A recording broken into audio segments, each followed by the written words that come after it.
ছোটখাটো সমস্যা ভুলে সব দলকে নির্বাচনে অংশগ্রহণের আহ্বান ফখরুলের। জোট সঙ্গীদের জন্য ধানের শীষ প্রতীক চেয়ে ইসিকে চিঠি দেবে বিএনপি।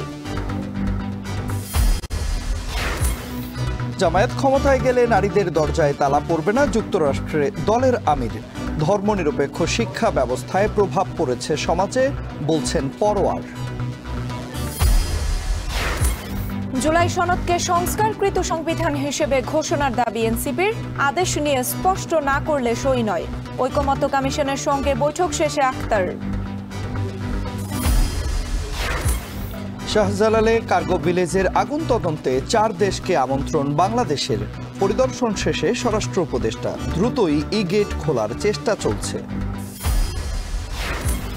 এবং ধারাবাহিক সাফল্যেও ক্লাব ফুটবলে অবহেলিত নারী লীগ। মৌসুমে আবেদনের সময় বাড়ালেও সাড়া দেয়নি বড় ক্লাবগুলো।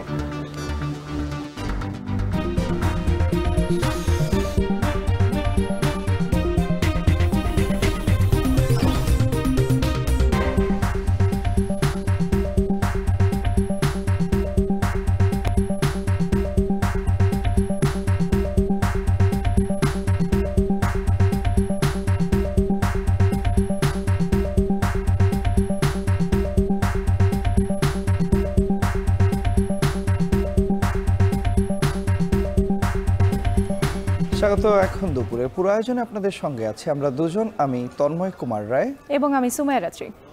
ছোটখাটো সমস্যা ভুলে সব দলকে নির্বাচনে অংশগ্রহণের আহ্বান জানিয়েছেন বিএনপি মহাসচিব মির্জা ফখরুল ইসলাম আলমগীর। দৈনিক নয়া দিগন্তের প্রতিষ্ঠা বার্ষিকীর আলোচনায় তিনি এ কথা বলেন। জামায়াতের সেক্রেটারি জেনারেল মিয়া গোলাম পরওয়ার বলেন, গণমাধ্যমের স্বাধীনতা লুণ্ঠন করেই একদলীয় শাসন কায়েম হয়েছিল বাংলাদেশে। বিস্তারিত থাকছে প্রতিবেদনে। রাজনৈতিক দলগুলোর মুখপাত্রের ভূমিকা পালন সহ গণমানুষের আকাঙ্ক্ষা বাস্তবায়ন করতে না পারায় দীর্ঘ সময় ধরে গণমাধ্যম নিয়ে নানামুখী অভিযোগ তোলা হচ্ছে। গণমাধ্যমের স্বাধীনতা নিয়েও রয়েছে আলোচনা সমালোচনা।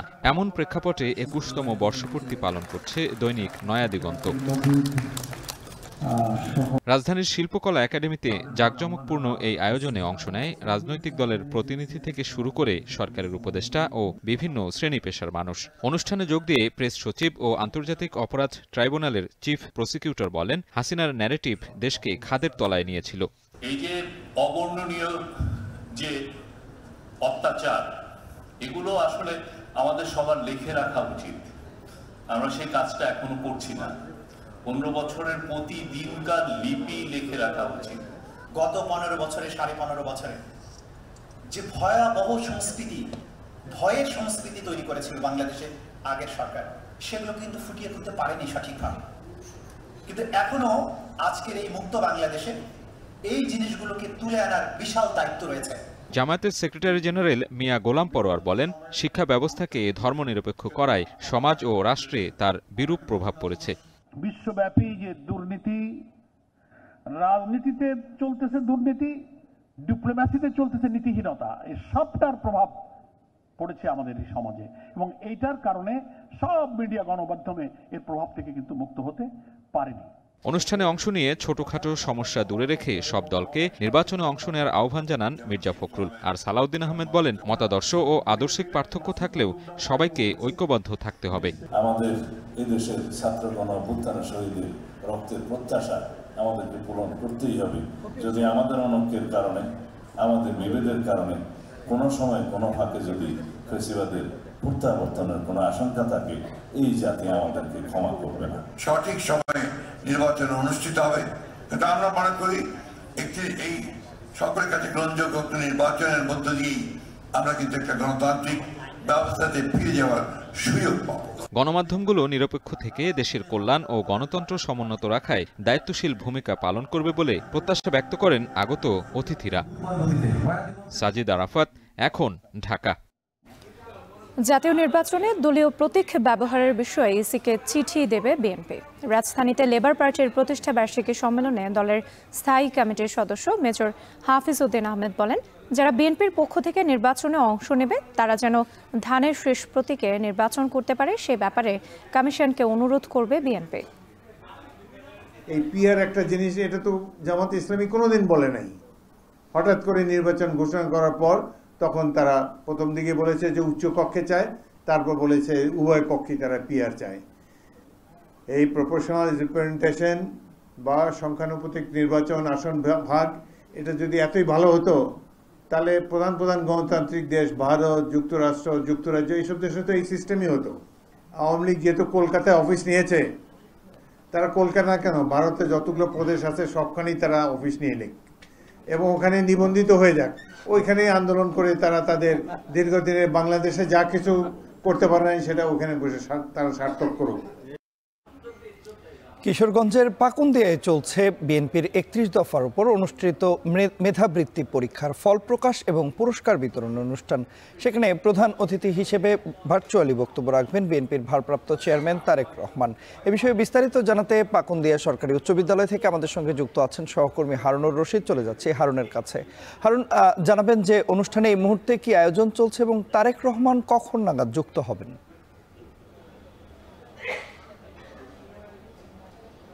তন্ময়, কিশোরগঞ্জের পাকুন্দিয়া সরকারি উচ্চ বিদ্যালয় মাঠে আজকে যে বিএনপির ৩১ দফার আলোকে যে মেধাবৃত্তি পরীক্ষা নেওয়া হয়েছে তার ফলাফল ঘোষণা করা হবে এবং পুরস্কার বিতরণ প্রোগ্রাম যেটি কিছুক্ষণের মধ্যেই শুরু হবে। এটি ২টায় শুরু করার কথা ছিল, কিন্তু আমরা জেনেছি যে কিছুক্ষণের মধ্যে এই প্রোগ্রামটি শুরু হবে এবং এই প্রোগ্রামে বিএনপির ভারপ্রাপ্ত চেয়ারম্যান তারেক রহমান ভার্চুয়ালি যুক্ত হবেন এবং বিএনপির কেন্দ্রীয় নেতা মঈন খান, আব্দুল সালাম সহ অন্যান্যরা যুক্ত হবেন জানতে পেরেছি। এবং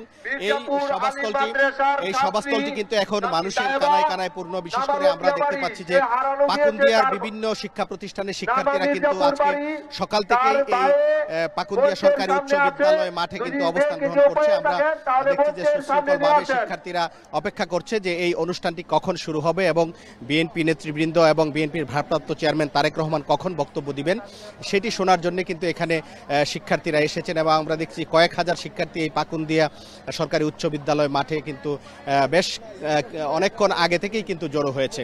তো আমরা আয়োজকদের সাথে কথা বলেছিলাম, আয়োজকরা যেটি বলেছেন যে কিছুক্ষণের মধ্যেই এই অনুষ্ঠানটি শুরু হবে এবং এখানে আমরা যতটুকু জেনেছি পাকুন্দিয়া উপজেলার ৮৪টি শিক্ষা প্রতিষ্ঠানের শিক্ষার্থীরা এই মেধাবৃত্তি পরীক্ষায় অংশগ্রহণ করেছে, যেটি বিএনপির যে ৩১ দফার যে সংবিধান এবং রাষ্ট্রের গণতান্ত্রিক সংস্কার এবং অর্থনৈতিক মুক্তির লক্ষ্যে বিএনপির যে ৩১ দফা ঘোষণা করেছে, যেটি দীর্ঘদিন যাবতীয় বিএনপি এই ক্যাম্পেইন চালাচ্ছে এই ৩১ দফা সাধারণ মানুষের কাছে পৌঁছে দেওয়ার জন্য। এরই অংশ হিসেবেই কিন্তু শিক্ষার্থীদের কাছে সেই ৩১ দফার যে বার্তা সেটি পৌঁছে দেওয়ার জন্যই এই মেধাবৃত্তি পরীক্ষার আয়োজন করা হয়েছিল এবং এটির আজকে পুরস্কার দেওয়া হবে। এবং আমরা জেনেছি যে ৮৪টি শিক্ষা প্রতিষ্ঠানের প্রায় ২০,০০০-এর মতো শিক্ষার্থী এই পরীক্ষায় অংশগ্রহণ করে। এর মধ্যে 4টি গ্রুপ থেকে আজকে 10 জন করে 40 জনকে এখানে মঞ্চে এনে পুরস্কার দেওয়া হবে এবং যারা বিজয়ী হবেন কিছুক্ষণ পর অনুষ্ঠান শুরু হওয়ার পরেই কিন্তু এই ফলাফল ঘোষণা করা হবে। এবং আমি আয়োজকদের সাথে কথা বলেছিলাম, তারা যেটি বলেছেন যে তাদের একটাই উদ্দেশ্য, এটি হচ্ছে যে তারেক রহমান যে ৩১ দফা ঘোষণা দিয়েছেন বা ৩১ দফার যে বিএনপি রাষ্ট্র সংস্কার এবং সংবিধান সংস্কারের যে ঘোষণা দিয়েছে এটি সাধারণ শিক্ষার্থীদের কাছে যেন পৌঁছে দেওয়া যায়, সেই লক্ষ্যেই কিন্তু এই আয়োজনটি করা হয়েছিল। এবং এটিতে তারা যেটি বলছেন যে পাকুন্দিয়া উপজেলায় কিন্তু তারা সফল হয়েছেন, কারণ ৮৪টি শিক্ষা প্রতিষ্ঠানের প্রায় ২০,০০০ শিক্ষার্থী এটি অংশগ্রহণ করেছেন এবং তারা কিন্তু বিএনপির যে ৩১ দফা সেটি ভালোভাবে পড়ে বুঝে এই পরীক্ষায় অংশগ্রহণ করেছেন। তার মাধ্যমে যে বিএনপির যে ৩১ দফার কি বার্তা দিতে চায় বিএনপি, সেই বার্তা কিন্তু শিক্ষার্থীদের মাঝে পৌঁছে দেওয়া সম্ভব হয়েছে বলে এখানে যারা আয়োজক এবং বিএনপির যারা নেতা রয়েছেন তারা আমাদেরকে জানিয়েছেন। তো কিছুক্ষণের মধ্যেই এই অনুষ্ঠানটি শুরু হবে এবং এই অনুষ্ঠানে বিএনপির ভারপ্রাপ্ত চেয়ারম্যান তারেক রহমান বক্তব্য রাখবেন, বিএনপির কেন্দ্রীয় নেতা আব্দুল মঈন খান এবং আব্দুল সালাম এখানে বক্তব্য রাখবেন বলে আমরা জানতে পেরেছি। তো সব মিলিয়ে এই ছিল আমার কাছে পাকুন্দিয়া সরকারি উচ্চ বিদ্যালয় থেকে মেধাবৃত্তির যে ফলাফল ঘোষণা এবং পুরস্কার বিতরণ অনুষ্ঠানের সর্বশেষ খবর। কিশোরগঞ্জের পাকুন্দিয়ায় চলছে বিএনপির ৩১ দফার উপর অনুষ্ঠিত মেধাবৃত্তি পরীক্ষার ফল প্রকাশ এবং পুরস্কার বিতরণের অনুষ্ঠানে বিষয়ে বিস্তারিত জানাতে আমাদের সঙ্গে যুক্ত হয়েছিলেন সহকর্মী হারুনুর রশিদ। জামায়াত ইসলামী ক্ষমতায় গেলে নারীদের দরজায় তালা পড়বে না, বরং খুলে দেওয়া হবে বলে প্রতিশ্রুতি দিয়েছেন দলটির আমির ডাক্তার শফিকুর রহমান। যুক্তরাষ্ট্রের স্থানীয় সময় শুক্রবার রাতে নিউ ইয়র্কের বাফেলোতে সংবর্ধনা অনুষ্ঠানে একথা বলেন তিনি। সব ক্ষেত্রে নারীদের অধিকার নিশ্চিত করা হবে উল্লেখ করে জামায়াত ইসলামীর আমির আরও বলেছেন, সবার মতো সংখ্যালঘুদের সম্মান ও অধিকার নিশ্চিত করা হবে। মাকে যেমন সম্মান করি, গোটা নারী সমাজকেও তেমন মা হিসাবে সম্মান করি। বলে যে জামাত ক্ষমতায় গেলে তাদেরকে দরজা বন্ধ করে রেখে দিবে না, তো তালাবদ্ধ করে। আমরা বলি যে এত কোটি কোটি তালা কেনার টাকা আমাদের হাতে নাই, বরঞ্চ তাদের দরজায় তালা পড়বে না, দরজা খোলা হবে তাদের জন্য।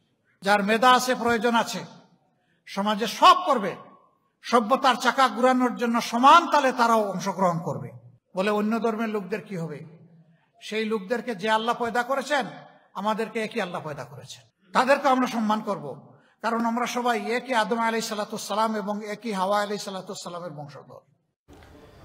জুলাই সনদকে সংস্কারকৃত সংবিধান হিসেবে ঘোষণার দাবি এনসিপির। আদেশ নিয়ে স্পষ্ট না করলে সই নয়। ঐকমত্য কমিশনের সঙ্গে বৈঠক শেষে কথা জানিয়েছেন আক্তার হোসেন। এ সময় আক্তার হোসেন আরও বলেছেন, সাংবিধানিক আদেশ নিয়ে সরকার তার অবস্থান স্পষ্ট না করলে জুলাই সনদে সই করবে না দলটি। কোনো রাজনৈতিক দলের জুলাই সনদ যেন শুধু কাগজের দলিলে পরিণত না হয়, সেদিকে খেয়াল রাখার আহ্বান জানান এই এনসিপি নেতা। বলেন, যতক্ষণ জুলাই সনদের আইনি ভিত্তি তৈরি না হবে ততক্ষণ এনসিপি তাদের চেষ্টা ও আলোচনা চালিয়ে যাবে। তিনি আরও বলেছেন, কোনো দলের সাথে জোটের বিষয়ে আলোচনা হয়নি, তবে বৃহত্তর স্বার্থে জোট হতে পারে। সেই সিদ্ধান্ত পরবর্তীতে জানানো হবে বলেও জানান তিনি। জুলাই সনদ বাস্তবায়নের যে আদেশ, সে আদেশের ড্রাফট, সে আদেশের বিষয়বস্তু, সে আদেশের পরিধি, প্রত্যেকটা জিনিস জাতির কাছে উপস্থাপন করতে হবে। এই জুলাই সনদ সেটা জনগণের সার্বভৌম অভিপ্রায়ের অভিব্যক্তি হিসেবে ডক্টর মোহাম্মদ ইউনূস সরকার প্রধান হিসেবে এটাকে জারি করবেন এবং সামনের সংসদে কনস্টিটিউয়েন্ট পাওয়ার অ্যাপ্লাই করার মধ্য দিয়ে এটাকে একটা সংস্কারকৃত 2026-এর সংবিধান হিসেবে ঘোষণা করতে হবে। এবং যতক্ষণ পর্যন্ত না জুলাই সনদের আইনি ভিত্তির জায়গা নিশ্চিত না হয়, ততক্ষণ পর্যন্ত আমরা আমাদের এই চেষ্টা চালিয়ে যাব। দেশের ইতিহাসে যে কোনো সময়ের চেয়ে কাছাকাছি অবস্থান করছে ইসলামী দলগুলো। আলোচনায় আছে আসন্ন নির্বাচনে ইসলামী শক্তির আসন সমঝোতার গুঞ্জন। কিন্তু বিএনপির নির্বাচনের রাজনীতির বিপরীতে এই জোট আসলে কতটা কার্যকর হবে, এর জবাব অনেকটাই নির্ভর করছে কওমি ঘরানার দলগুলোর উপর। কওমি ধারার আলেম মামুনুল হক বলছেন, তারা এখন এক মধুর বিড়ম্বনার মধ্যে আছেন। আজহার লিমন জানাচ্ছেন বাকিটা।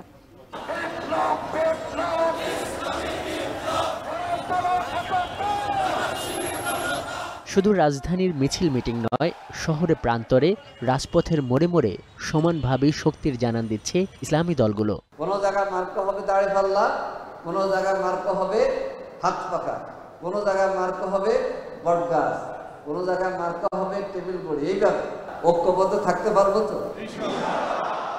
এবং শুধু বক্তব্য বিবৃতিতে নয়, সামনে নির্বাচনে ভোটের মাঠে তারা যে একটি কার্যকর শক্তি হয়ে উঠতে চাচ্ছে, তার একটা সম্মিলিত প্রয়াস দেখা যাচ্ছে জুলাই সনদ বাস্তবায়ন, পিয়ার সহ কয়েকটি দাবি নিয়ে যুগপৎ আন্দোলনের মধ্য দিয়ে। গণভোটের মাধ্যমে দাবি আদায় করা ছাড়া বাংলাদেশের মানুষ আগামী দিনে জাতীয় নির্বাচন হতে দেবে না।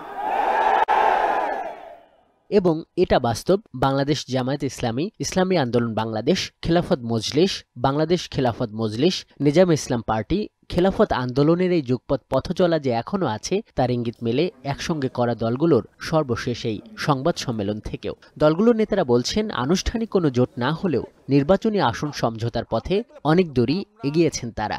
এটা তো জোট না, এটা নির্বাচনী সমঝোতা। এখানে কিন্তু আমির নাই। জোট হইলে তো জোটের একজন প্রধান থাকে, আমাদের এখানে কোনো জোট প্রধান নাই। এখানে আমরা প্রতিদিন যত বৈঠক হয় এক একটা দলের অফিসে আমরা বৈঠক করি। কে থাকলো না থাকলো, আমরা যে কটা থাকবে তার মধ্যে যোগ্য প্রার্থীকে আমরা দাঁড় করবো। বেশ কিছু দল, ইসলামী দল এবং আরও ইসলামী নয় কিন্তু দেশপ্রেমিক আরও অনেক দলের মধ্যে আমরা অভিন্ন কর্মসূচিতে যাদের সাথে একসাথে আমরা এখনো পথ চলছি, তাদের মধ্যে একটা আলোচনা হচ্ছে আমরা এই দাবিগুলোতে আমরা রাজপথে একসাথে থাকব। এই কর্মসূচি মধ্য দিয়ে দাবি আদায় করে আমরা নির্বাচনে যাব। তো হতে পারে এই যাদের মধ্যে আমরা চিন্তার ঐক্যে পৌঁছে গেছি, নির্বাচনে যখন তফসিল ঘোষণা হয়ে যাবে তখন পোলারাইজেশন, মেরুকরণ আরও পরিণত রূপ লাভ করবে। যদিও জোটের এই তালিকায় ছাত্রদের দল এনসিপিও ছিল। জুলাই সনদ স্বাক্ষর পরবর্তী রাজনীতির মাঠে বরং এটা শোনা যাচ্ছে ইসলামী জোটে নয়, বিএনপির দিকেই যাচ্ছে এনসিপি। আমার যদি ব্যক্তিগত মতামত বলে, আমি কোনো যুক্তিতে কারোর সাথে যাওয়ার পক্ষপাতী না। আমি আসলে মনে করি যে আমরা যদি একটা সিটও পাই, আমার একা নির্বাচনের দিকে আগানো উচিত। কিন্তু দলীয় জায়গা থেকে আমি যেটা বলতে পারি যে দলীয় বাস্তবতা থেকে অনেক রাজনৈতিক সমীকরণ থাকে। ছাত্র উপদেষ্টা আপনি সম্ভবত মাহফুজ আলম, আসিফ, ওনাদের কথা বলছেন। ওনাদের সাথে তো আমাদের এই সম্পর্কের জায়গাটা নেই। তাদের সাথে আমাদের, তারা তো আমাদের দলের আসলে কোনো অংশতে নেই, মানে তাদের সিদ্ধান্ত নেওয়ার তো আসলে প্রশ্নই আসছে না। যুগপৎ আন্দোলনের মাধ্যমে ইসলামী দলগুলোর মধ্যে এক ধরনের সমঝোতা স্পষ্ট হবার পর অনেকেই এটিকে বিএনপি বিরোধী জোট হিসেবে উল্লেখ করেছেন। ফলে এর বিপরীতে রাজনীতির মাঠে বিএনপিকেও পাল্টা কৌশল নিতে দেখা যাচ্ছে। তারা এখন হেফাজত সহ কমই ঘরানার দলগুলোর সঙ্গে যোগাযোগ বাড়াচ্ছেন, যার মধ্যে মামুনুল হকের মতো নেতাও রয়েছেন। আবার বিএনপির এই তৎপরতার পর ইসলামী দলগুলোর মধ্যেও এক ধরনের সংশয় দেখা যাচ্ছে, যে কারণে প্রশ্ন উঠেছে, যুগপৎ দিয়ে সমঝোতার যে যাত্রা শুরু করেছিল ইসলামী দলগুলো, শেষ পর্যন্ত তা টিকবে তো?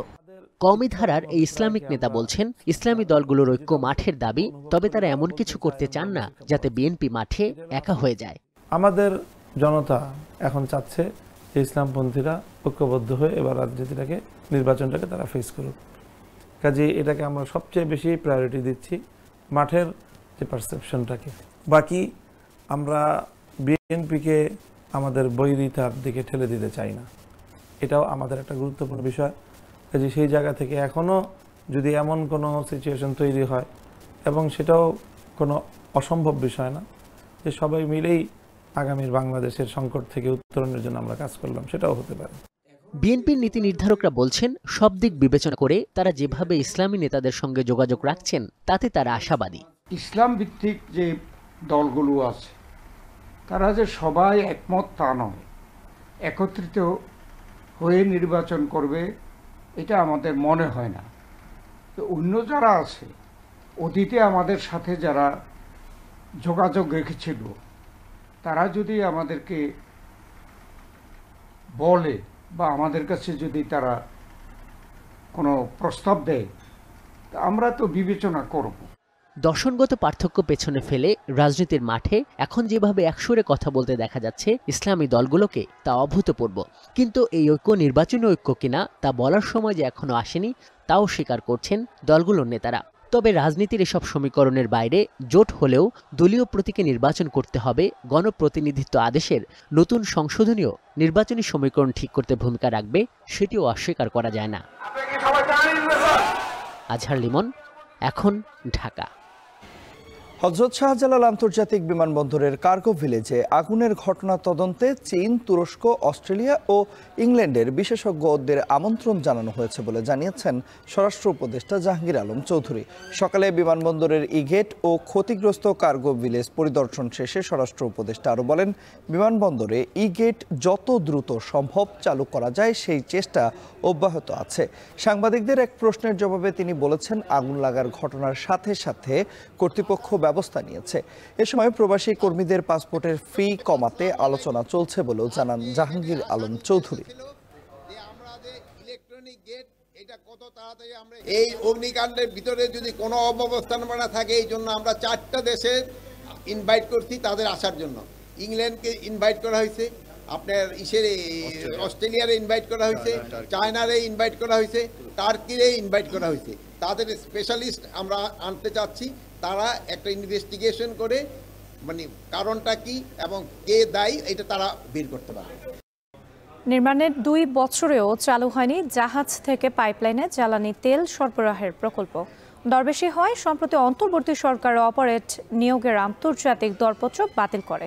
চমক হচ্ছে, দরপত্রে অংশ নেওয়া চীন ও ইন্দোনেশিয়ার 2টি প্রতিষ্ঠান আবারও তাদের দূতাবাসের মাধ্যমে G2G ভিত্তিতে SPM চালাতে সংক্ষিপ্ত কারিগরি প্রস্তাব পাঠিয়েছে। ফলে অপারেটর নিয়োগের প্রক্রিয়া নতুন মোড় নিচ্ছে। হাজারা শিউলি জানাচ্ছেন বাকিটা। আমদানি করা জ্বালানি তেল দ্রুত কম খরচে খালাসে 2015 সালে এসপিএম প্রকল্প নেয় ইস্টার্ন রিফাইনারি লিমিটেড। লক্ষ্য ছিল সাগরের তলদেশ দিয়ে পাইপলাইনে জ্বালানি তেল সরাসরি তেল শোধনাগারে সরবরাহ করা। 2023 সালে প্রকল্পের কাজ শেষ হলেও নানা জটিলতায় কমিশনিং হয় 24 মার্চে। যদিও বারবার সিদ্ধান্ত পরিবর্তনের ফলে 1.5 বছরেও পরিচালন ও রক্ষণাবেক্ষণ ঠিকাদার নিয়োগ হয়নি। ফলে অধরাই রয়ে গেছে এই প্রকল্পের সুফল। এতে অলস পড়ে আছে 8,000 কোটি টাকার স্থাপনা। যদিও বিগত সরকার প্রকল্প বাস্তবায়নকারী চীনা প্রতিষ্ঠান চায়না পেট্রোলিয়াম পাইপলাইন ইঞ্জিনিয়ারিংকে G2Gতে এসপিএম পরিচালনার ভার দিতে চেয়েছিল। অন্তর্বর্তী সরকারও শুরুতে এই প্রক্রিয়ায় গেলেও পরে সিদ্ধান্ত পরিবর্তন করে আন্তর্জাতিক দরপত্র আহ্বান করে। যৌথভাবে দরপত্র দাখিলকারী নেদারল্যান্ডের ব্লু ওয়াটার ও China petroleum pipeline engineering company লিমিটেডের প্রস্তাব কারিগরিভাবে অযোগ্য হয়। আর পাটামিনা ট্রান্সকন্টিনেন্টাল ইন্দোনেশিয়া লিমিটেডের আর্থিক প্রস্তাব বিপিসির সম্ভাব্য ব্যয়ের চেয়ে দ্বিগুণ হওয়ায় দরপত্র বাতিল করা হয়। চুক্তি মেয়াদ হলো আমাদের ফেব্রুয়ারি পর্যন্ত, তো তারপরে মেনটেনেন্স তো আমাদেরকে শুরু করতে হবে। সেই জন্য আমরা এখন যেহেতু আমাদের দাম যেটা ছিল সেটা হলো, আমরা বলেছি আগে যে 51% আমাদের প্রাকৃতিক ব্যয় থেকে বেশি, সুতরাং আমরা এটাকে রিভিউ করছি নতুন করে এবং এটা আমরা পরবর্তীতে দ্রুতই ব্যবস্থা নেব। এদিকে ফেব্রুয়ারিতে এসপিএম এর ডিফেক্ট লায়াবিলিটি পিরিয়ড ও প্রকল্প হস্তান্তরের মেয়াদ শেষ হচ্ছে। এই অবস্থায় দরপত্র বাতিলের 1 মাসের মধ্যে আবারও G2Gর দিকে এগুচ্ছে বিপিসি। আমরা যদি পুনঃ টেন্ডারের দিকে যাই নতুন করে, এই প্রক্রিয়াটা অনেক দীর্ঘ, ফলে আমরা আসলে ডিফেক্ট লায়াবিলিটি পিরিয়ড ধরতে পারবো না। তো আমাদের জন্য খুবই ভালো হয় যদি আমরা G2Gর মাধ্যমে একটা দ্রুত কন্ট্যাক্ট করে ফেলতে পারি। যে কোনো দেশই হোক, তারা যদি কম্প্যাটেবল হয়, যারা যদি করার সক্ষমতা থাকে, তাহলে আমাদের জন্য বা দেশের জন্য খুব উপকার হবে। অবাক করা ব্যাপার হলো বাতিল হওয়া দরপত্রের চীন ও ইন্দোনেশিয়ার 2 প্রতিষ্ঠান পুনরায় দূতাবাসের মাধ্যমে সংক্ষিপ্ত কারিগরি প্রস্তাব পাঠিয়েছে। বিপিসি চেয়ারম্যান বলছেন, মূল্য কমানো সহ G2Gতে নেগোসিয়েশনের অনেক সুযোগ আছে। তাই কারিগরি ও আর্থিকভাবে যোগ্য হলে এবং সরকারের অনুমোদন পেলেই কেবল চুক্তি হবে। আমাদের যে চাহিদা, সেই চাহিদা অনুযায়ী ওরা যদি আমাদেরকে সরবরাহ করতে পারে, সেই অনুযায়ী যদি অপারেশনাল ফ্যাসিলিটিসগুলো প্রোভাইড করতে পারে, তাহলে কন্ট্রাক্ট হবে। যেহেতু উভয় দেশের সাথেই আমাদের কিন্তু MOU আছে, আমরা ইচ্ছা করলে করতে পারি। নৌবাণিজ্য বিশেষজ্ঞরা বলছেন, বাংলাদেশের এসপিএম চালানোর অভিজ্ঞতা নেই। তাই চুক্তিতেই যদি বিল্ট অপারেটর ট্রান্সফার পদ্ধতিতে প্রকল্প বাস্তবায়নকারী প্রতিষ্ঠানকে নির্দিষ্ট সময়ের জন্য পরিচালনার কাজ দেয়া হলে রাষ্ট্রের এত বড় ক্ষতি হতো না। It is a very specialized work. এখানে অনেকগুলি টার্গেট দরকার হয়। আপনি কেমনে একটা জাহাজকে এসপিএম রাখবেন যাতে বয়ের উপরে প্রেশার না পড়ে, সেভাবে কীভাবে আপনার টাককে ম্যানুভার করবেন, it is huge amount of expertise. আমি মনে করি যারা করছে they should be bought back. ওদেরকে বলেছে তোমরা আমাদের 1 বছর চালায়া দেখাও, ফুল সিজন। এর মধ্যে জুন জুলাই মাস আসবে, শীতকালও আসবে, সব কালই আসবে, প্রায় হবে। তারপরে they will build operator transfer. বর্তমানে আমদানি করা ক্রুড অয়েল গভীর সমুদ্রে বড় জাহাজ থেকে ভাড়া করা লাইটারের জাহাজে করে পতেঙ্গায় ইস্টার্ন রিফাইনারির ট্যাঙ্কে আসে। এতে পুরো তেল খালাসের সময় লাগে 11 থেকে 12 দিন, আর পাইপলাইনে যাবে মাত্র 2 দিনে। এতে জ্বালানি তেল খালাসে সাশ্রয় হবে অন্তত 800 কোটি টাকা। হাজারা শিউলি, এখন, চট্টগ্রাম। ইলিশ সংরক্ষণে দেশের নদী ও সাগরে মাছ শিকারে 22 দিনের নিষেধাজ্ঞা শেষ হচ্ছে আজ মধ্যরাতে। নিষেধাজ্ঞা শেষে নদী ও সাগরে ইলিশ শিকারে যেতে ইতিমধ্যে প্রস্তুতি শেষ করেছেন জেলেরা। ইলিশের প্রজনন শেষে জালে বিপুল মাছ ধরা পড়বে বলে আশা জেলেদের। তবে নিষেধাজ্ঞার সময়ে পর্যাপ্ত সহযোগিতা না পাওয়ার অভিযোগ অনেকের। প্রতিবেদনে দেখুন বিস্তারিত। 22 দিনের মাছ ধরার নিষেধাজ্ঞা শেষ পর্যায়ে। ট্রলার মেরামত, জাল দড়ি গুছিয়ে সাগরে যাবার প্রস্তুতি শেষ করেছে বরগুনা উপকূলের জেলেরা। মধ্যরাতে নিষেধাজ্ঞা শেষ হওয়ার সাথে সাথে নদী ও সাগরে ছুটবেন তারা। নিষেধাজ্ঞার আগে ইলিশের ভরা মৌসুমে আশানুরূপ মাছ না পেয়ে ধার দেনায় জর্জরিত জেলেরা আশায় বুক বেঁধেছেন নিষেধাজ্ঞা শেষে বিপুল মাছ ধরা পড়বে তাদের জালে। তবে নিষেধাজ্ঞার সময়ে ভারতীয় জেলেরা অনুপ্রবেশ করে মাছ শিকার করায় মাছ পাওয়া নিয়ে রয়েছে জেলেদের শঙ্কা। ভারতীয় যে ট্রলিং, ভারতীয় যে ট্রলারগুলো আমাদের বাংলাদেশে যে আসছে, এগুলো আসলে অতটা বেশি আমাদের গভর্নমেন্ট যেরাই আসুক বা বর্তমান গভর্নমেন্ট এটাকে ঐক্যদায় ফিরে দিতে পারে নাই। দেনা তো প্রচন্ড জ্বালিয়ে সব বলতেই দেনা, খালি দেনার মধ্যেই আছে, যেখানে কটা মাছ হইবে এই খেলা অবরোধ দেয়।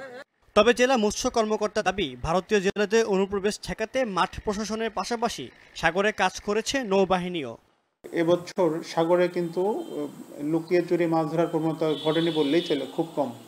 আর আমাদের নৌবাহিনী 17টা টহল জাহাজ সার্বক্ষণিক বঙ্গোপসাগরে ছিল, যে কারণে বাইরের দেশের কতিপয় লোক আসছিল, তারা ধরাও পড়তো, খুব বেশি আসতে পারেনি। এদিকে 22 দিনের নিষেধাজ্ঞা শেষে আবারও নদীতে নামার প্রস্তুতি নিচ্ছেন চাঁদপুরের জেলেরা। জাল সেলাই ও নৌকা মেরামতে এখন ব্যস্ত সময় কাটছে তাদের।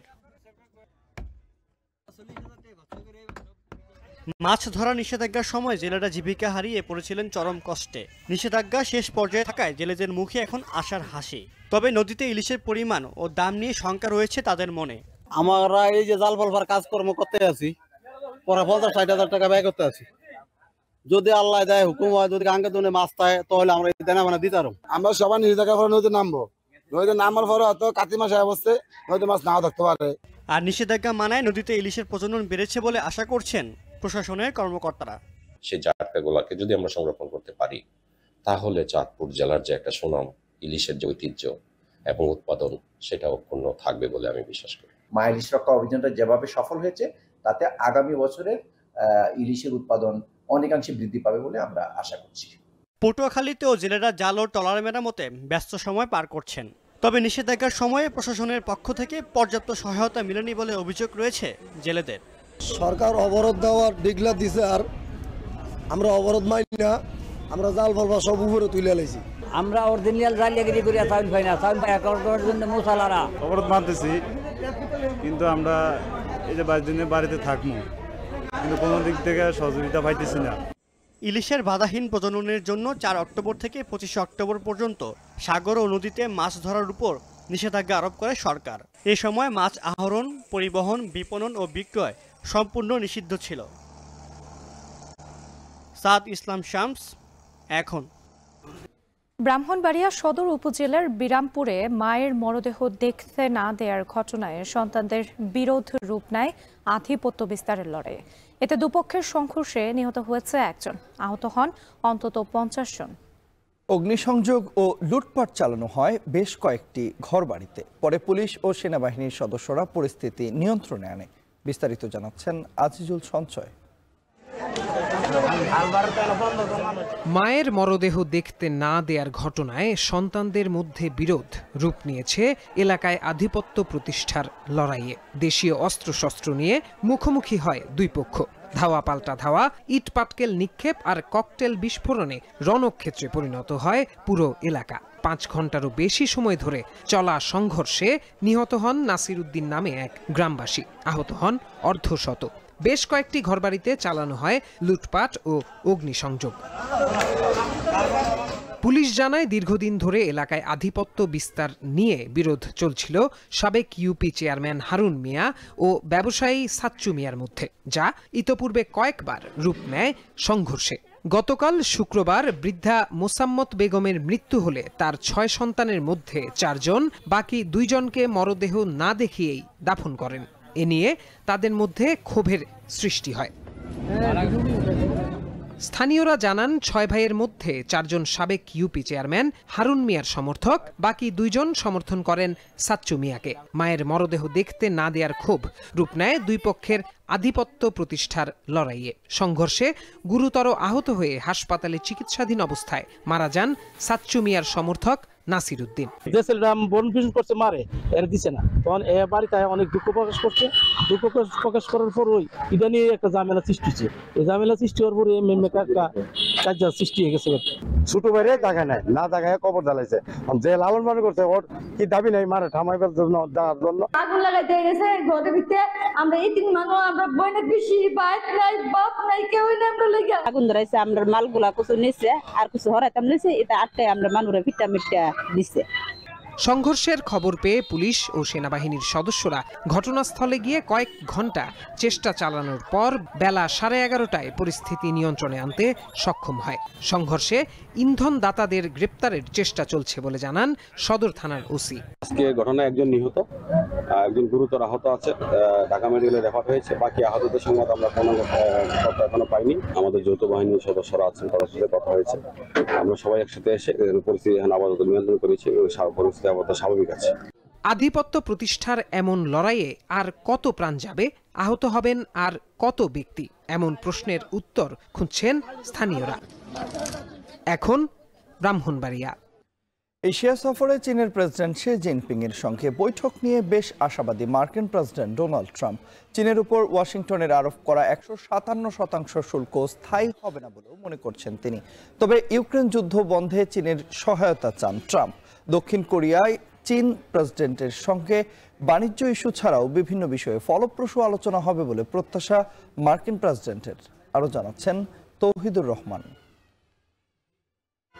প্রথম মেয়াদে মার্কিন প্রেসিডেন্ট থাকা অবস্থায় 2019 সালে নিজে উত্তর কোরিয়ায় গিয়ে সর্বোচ্চ নেতা কিম জং উনের সঙ্গে সাক্ষাৎ করে ইতিহাস গড়েছিলেন ডোনাল্ড ট্রাম্প। মালয়েশিয়ায় আসিয়ান সম্মেলন এবং দক্ষিণ কোরিয়ায় অ্যাপেক সম্মেলন ঘিরে এবারের এশিয়া সফরেও ট্রাম্প কিমের দেখা হয় কিনা তা নিয়ে জল্পনা শুরু থেকেই। এমন পরিস্থিতিতে ট্রাম্প নিজেই জানালেন কিমের সঙ্গে সাক্ষাতে আগ্রহী তিনি। যুক্তরাষ্ট্রের স্থানীয় সময় শুক্রবার রাতে কুয়ালালামপুরের উদ্দেশ্যে রওনা হওয়ার আগে সাংবাদিকদের প্রশ্নের জবাবে এমনটাই জানান মার্কিন প্রেসিডেন্ট। তবে আদৌ দেখা হবে কিনা সে ব্যাপারে নিশ্চয়তা দেননি ট্রাম্প।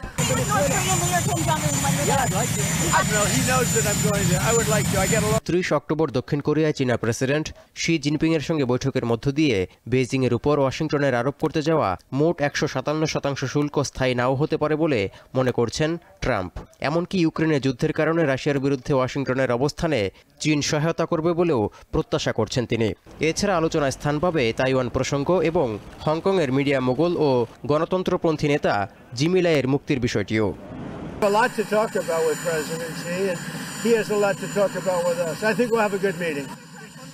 এই সফরে অনেক রাষ্ট্রনায়কের সঙ্গে সাক্ষাতের কথা থাকলেও কানাডার প্রধানমন্ত্রী মার্ক কার্নির সঙ্গে দেখা করার কোনো ইচ্ছে নেই বলে জানিয়েছেন ট্রাম্প। এমনকি বাণিজ্য ইস্যুতে কানাডার উপর ক্ষোভ ঝেড়েছেন মার্কিন প্রেসিডেন্ট।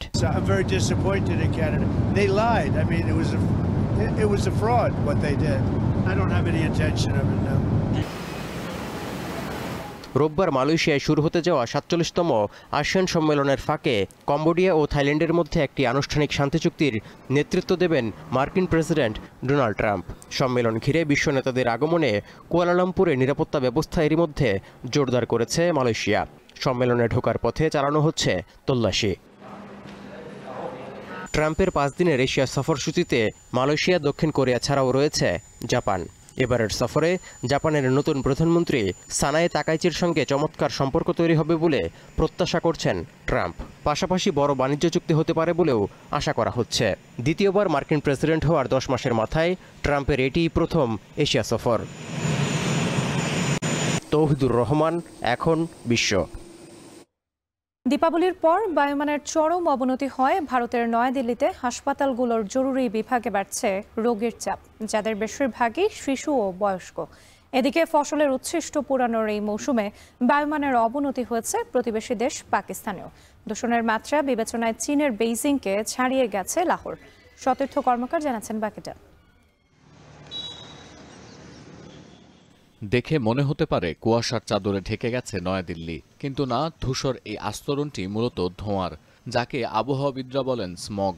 কুয়াশার সঙ্গে কালো ধোঁয়া মিশে সৃষ্টি হয় দৃশ্যমান এই দূষণ। দীপাবলিতে প্রচুর বাজি পোড়ানো হয় গোটা ভারতেই। প্রতি বছরই দেখা যায় দিওয়ালির পরপর শুরু হয় এই স্মগ এফেক্ট। বাজির ধোঁয়া ছাড়াও এই দূষণের পেছনে আছে ফসলের উচ্ছিষ্ট পোড়ানোর হিড়িক। শীতের শুরুতে ফসলের আগাছা পোড়ানোর ঘটনা সবচেয়ে বেশি দেখা যায় ভারতের রুটির ঝুড়ি হিসেবে পরিচিত পাঞ্জাব প্রদেশে। ফসল পোড়ানো শুরুর 1-2 দিনের মধ্যেই তুলনামূলক ঠান্ডা বাতাসের সঙ্গে মিশে যায় এই বিষাক্ত ধোঁয়া, আর এই আস্তরণে ঢেকে যায় চারপাশ। আশঙ্কাজনক হারে পড়তে শুরু করে বায়ুমান। বার্তা সংস্থা রয়টার্সের প্রতিবেদন বলছে, গেল শুক্রবার বিকেলে নয়াদিল্লি শহরের বায়ুমান 193-তে পৌঁছায়। আইকিউ এয়ার কোয়ালিটি ইন্ডেক্স অনুসারে এদিন নয়াদিল্লির বেশ কয়েকটি এলাকার বায়ুমান চরম অবনতির ক্যাটাগরিতে ছিল। বায়ুমানের এই অবনতির জেরে দিল্লির হাসপাতালগুলোতে বেড়েছে রোগীর চাপ। জরুরি বিভাগে যে রোগীরা ভিড় করছেন তাদের অধিকাংশই শিশু ও বয়স্ক। শ্বাসকষ্ট ছাড়াও বুকে ব্যথা নিয়ে হাসপাতালে ভর্তি হচ্ছেন অনেকে, তবে সবচেয়ে বেশি ঝুঁকিতে পড়েছেন তারাই যাদের হাঁপানি আছে। Currently what we are seeing because of the very high or bad AQI is basically the acute effects, and they can be because of people who have underlying heart or lung disease, or who are older, of older age group or younger children. In them we are seeing more of chest discomfort, breathing difficulty, cough. নয়াদিল্লির বায়ুমানের এই অবনতির পেছনে পার্শ্ববর্তী পাঞ্জাব রাজ্যে ফসল পোড়ানো ছাড়াও স্থানীয় কারখানাগুলো থেকে নির্গত ধোঁয়াকে দায়ী করছেন বিশেষজ্ঞ চিকিৎসকরা। আর স্থানীয় চাষিদের অভিযোগ, কৃষকদের প্রশ্নের মুখোমুখি দাঁড় করানো হলেও শিল্পপতিদের ছাড় দেয়া হচ্ছে। ਕਿੰਨੀਆਂ ਫੈਕਟਰੀਆਂ ਚੱਲ ਰਹੀਆਂ, ਉਹ ਵਾਤਾਵਰਨ ਖਰਾਬ ਨਹੀਂ ਕੋਈ, ਇਹ ਸਿਰਫ ਕਿਸਾਨਾਂ ਦਾ ਧੂਆਂ ਦਿਖਦਾ ਇਹਨਾਂ ਨੂੰ ਹੈ। ਅਸੀਂ ਜੇ ਠੀਕ ਆ, ਅਸੀਂ ਅੱਗ ਲਾਉਂਦੇ ਆ ਤੇ ਅਸੀਂ ਵਾਤਾਵਰਨ ਕਿੰਨਾ ਤਿਆਰ ਕਰਕੇ ਦਿੰਨੇ, ਇਹ ਵੀ ਦੱਸਣ ਸਾਨੂੰ। এদিকে বায়ুমানের বেহাল দশা পার্শ্ববর্তী দেশ পাকিস্তানেও। দূষণ ঠেকাতে বৃহস্পতিবার থেকে পাঞ্জাব প্রদেশের লাহোরে ব্যবহার করা হচ্ছে অ্যান্টি স্মগ গান। শুক্রবার পাকিস্তানের বেশ কিছু শহরে বায়ুমান 150 ছাড়িয়েছে বলে জানিয়েছে বার্তা সংস্থা এপি। স্থানীয় সময় শুক্রবার বিকেল 4:30টার এয়ার ইন্ডেক্সের লাইভ র্যাঙ্কিং অনুসারে বায়ুমানের অবনতিতে চীনের বেইজিংকে ছাড়িয়ে যায় লাহোর। তালিকার 8 নম্বরে আছে করাচি। লাহোর ও ফয়সালাবাদে শিল্পায়ন, করাচির বন্দর ও নগর পরিকল্পনা, ইসলামাবাদ ও রাওয়ালপিন্ডিতে অবকাঠামোগত উন্নয়নের হিড়িক, আর মুলতানে ফসলের উচ্ছিষ্ট পোড়ানোর মৌসুম। বিচ্ছিন্ন অথচ এক সূত্রে গাঁথা এই কারণগুলোকে পাকিস্তানের বায়ুদূষণের পেছনে দায়ী করছে স্থানীয় সংবাদ মাধ্যমগুলো। সতীর্থ কর্মকার, এখন বিশ্ব। এবার খেলা প্রসঙ্গ। দেশের ফুটবলে নারীদের অর্জন প্রশংসনীয় হলেও ক্লাবগুলোতে এখনও অবহেলিত নারী ফুটবল লীগ। বিভিন্ন জটিলতা আর আর্থিক সংকটের পরেও পুরুষ লীগ নিয়মিত অংশগ্রহণ করে আসছে বসুন্ধরা কিংস এবং ঐতিহ্যবাহী মোহামেডান। তবে বাফুফের নারী উইংয়ের সঙ্গে অদৃশ্য দ্বন্দ্বে আসন্ন মৌসুমে আবেদন করেনি বসুন্ধরা কিংস, মোহামেডান, ঢাকা আবাহনী, ধানমন্ডির মতো ঐতিহ্যবাহী ফুটবল ক্লাব। বিস্তারিত থাকছে প্রতিবেদনে। তৃণমূল পর্যায় থেকে উঠে আসা ঋতুপর্ণা রিপাদের পরপর দুবার দক্ষিণ এশিয়ার শ্রেষ্ঠত্বের মুকুট অর্জন। এরপর এশিয়া মহাদেশের সর্বোচ্চ আসরে নাম লিখিয়ে ইতিহাস গড়েন বাংলাদেশের নারী ফুটবলাররা। এতে বাংলাদেশ নিয়ে রীতিমতো তোলপাড় সৃষ্টি হয় বিশ্ব ফুটবলে। তবে আফসোস, এত কিছুর পরও নারী ফুটবলের অগ্রযাত্রায় পাশে নেই বসুন্ধরা কিংস সহ মোহামেডান, ঢাকা আবাহনীর মতো দেশের ঐতিহ্যবাহী ফুটবল ক্লাবগুলো। 2021-22 মৌসুমের পর এই আসরে আর দেখা যায়নি কিংসের নাম। আর আবাহনী, মোহামেডানের খোঁজ করতে হলে তো যেতে হবে 1 দশক পেছনে। চলতি বছরের শেষের দিকে নারী ফুটবল লীগ আয়োজনে এরই মধ্যে কাজ শুরু করেছে বাফুফে। এরই ধারাবাহিকতায় ফেডারেশনের পক্ষ থেকে নারী ফুটবল লীগের ক্লাব লাইসেন্সিংয়ের জন্য দুবার সময় বাড়ালেও সাড়া দেয়নি বাংলাদেশ ফুটবল লীগ বিএফএল এ নিয়মিত অংশগ্রহণকারী ক্লাবগুলো। তবে বাফুফের সঙ্গে নারী ফুটবলার সহ বিভিন্ন ইস্যুতে বনিবনা না হওয়ায় আগ্রহ দেখায়নি দেশের জায়ান্ট ক্লাবগুলো। ফেডারেশনের সভাপতি যদি আমন্ত্রণ জানিয়ে অনুরোধ জানায় যে অংশগ্রহণ করার জন্য, সেটা হয়তো অনেক ক্লাবেই হয়তো এটা বিবেচনায় নেবে এবং আগামীতে হয়তো ওইভাবে হয়তো টিমগুলি পার্টিসিপেশন থাকতেও পারে। তো সুপারিশমালা যদি বাস্তবায়িত হয় তাহলে আমরা নারী লিগে না খেলার কোনো কারণ নেই। আর আমরা যদি নারী লিগে অংশগ্রহণ করে থাকি তাহলে অবশ্যই আমরা একটা শক্তিশালী দল গঠন করতে পারবো। এদিকে রাজনৈতিক পট পরিবর্তনের 1 বছরের বেশি সময় পার হলেও অভ্যন্তরীণ জটিলতা কাটিয়ে উঠতে পারছে না মোহামেডান, ধানমন্ডি স্পোর্টসের মতো ঐতিহ্যবাহী ক্লাবগুলো। তবে এমন পরিস্থিতিতেও ছেলেদের খেলার সুযোগ মিললেও অবহেলিত নারী ফুটবলাররা। বলে চান্স দেয়, আর আমরা যদি প্র্যাকটিস করতে পারি তাহলে আমরা যাব। আর আবহানিতে আমি দেখলাম তেমন একটা নারীদেরকে সুযোগ দেওয়া হয়নি, অলওয়েজ মানে ছেলেদেরকে দেখা হয় খেলার জন্য। খেলার ইচ্ছা আছে, লাইক তারা যদি শুরু করে, সিস্টেমটা যদি চালু করে, তাহলে আমি অফকোর্স আগ্রহী। তবে ফুটবলটাকে আমরা গোছাইতে পারি না, কিন্তু আমাদের পরিকল্পনা আছে যে আমরা নারী ফুটবল খুব শীঘ্রই আমরা নারী ফুটবলের একাডেমি চালু করব। বাফুফের কিছু জটিলতা আছে, এগুলো কাটায় উঠতে সময় লাগে। সংশ্লিষ্টরা বলছেন বাফুফে এবং অদৃশ্য কোনো কারণে বড় ক্লাবগুলো এভাবে দিন দিন নারী ফুটবল লিগে অংশগ্রহণে আগ্রহ হারালে অনিশ্চয়তা পড়তে পারে ভালো খেলোয়াড় তৈরির সম্ভাবনা। পাশাপাশি আর্থিক সংকটে থাকা নারী ফুটবলাররাও বঞ্চিত হবে বিশাল অঙ্কের অর্থ উপার্জন থেকেও। শরীফ রওশন, এখন, ঢাকা। এর মধ্যে দিয়ে চলে এলাম এখন দুপুরের আয়োজনের একেবারে শেষ প্রান্তে। তবে যাওয়ার আগে শিরোনামগুলো আরও একবার। ছোটখাটো সমস্যা ভুলে সব দলকে নির্বাচনে অংশগ্রহণের আহ্বান ফখরুলের। জোট সঙ্গীদের জন্য ধানের শীষ প্রতীক চেয়ে ইসিকে চিঠি দেবে বিএনপি। জামায়াত ক্ষমতায় গেলে নারীদের দরজায় তালা পড়বে না যুক্তরাষ্ট্রে দলের আমির। ধর্মনিরপেক্ষ শিক্ষা ব্যবস্থায় প্রভাব পড়েছে সমাজে, বলছেন পরোয়ার। জুলাই সনদকে সংস্কারকৃত সংবিধান হিসেবে ঘোষণার দাবি এনসিপির। আদেশ নিয়ে স্পষ্ট না করলে সই নয়, ঐকমত্য কমিশনের সঙ্গে বৈঠক শেষে আক্তার। শাহজালালে কার্গো ভিলেজের আগুনে তদন্তে 4 দেশের বিশেষজ্ঞদের আমন্ত্রণ। বাংলাদেশের পরিদর্শন শেষে স্বরাষ্ট্র উপদেষ্টা, দ্রুতই খুলে দেয়া হবে ই-গেট। এবং ধারাবাহিক সাফল্যেও ক্লাব ফুটবলে অবহেলিত নারী লীগ। মৌসুমে আবেদনের সময় বাড়ালেও সাড়া দেয়নি বড় ক্লাবগুলো।